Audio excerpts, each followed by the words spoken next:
আব্দুল আওয়াল কই রে মনি? কি বাবা সকালবেলা কইছিস তোকে? বাবা এই দেখ তোর জন্য নতুন সাইকেল কিনেছি। কি সত্যি এই সাইকেলটা আমার? হ্যাঁ হ্যাঁ এই সাইকেলটা শুধুমাত্র তোমার, শুধুমাত্র তোমার। বাবা আমার জন্য সাইকেল নিয়ে আসোনি? এই তোর জন্য সাইকেল কিনতে হবে কিছু জানি রে? তুই 3 বেলা আমার বাড়িতে খাচ্ছিস, আমার বাড়িতে থাকছিস, এই অনেক। তোকে সাইকেল কিনে দিয়ে আমার কি ফায়দা হবে রে? ঠিক বলেছো বাবা। আব্দুল আওয়াল আমি তোমার সাইকেলটা একটু চালাই। হ্যাঁ না না বাবা তুমি সাইকেল চালাতে পারো না, ফেলে দিবা না। আরে না না আমি পারি। আরে, দেখো আরে দেখো। আরে আরে আরে আরে আমার সাইকেল! আরে বাবা পড়ে গিয়েছে। বাবা বাবা আরে তোমার পা সরাও। বাবা তোমার লাগেনি তো? তোমাকে বললাম তুমি ভালো করে সাইকেল চালাতে পারো না, তারপরে তুমি আমার সাইকেল চালাতে গেলে কি করতে? সাইকেলটা যদি ভেঙে যায় তো? বাবা ওঠো।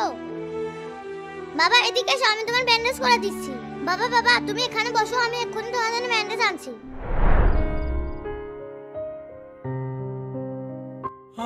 আমি ছেলেদেরকে দেখেছি বাবার সম্পত্তি ভাগ করতে, আর মেয়েরা বাবার কষ্ট ভাগ করে নেয়। ভিডিওটি ভালো লাগলে অবশ্যই লাইক করবে।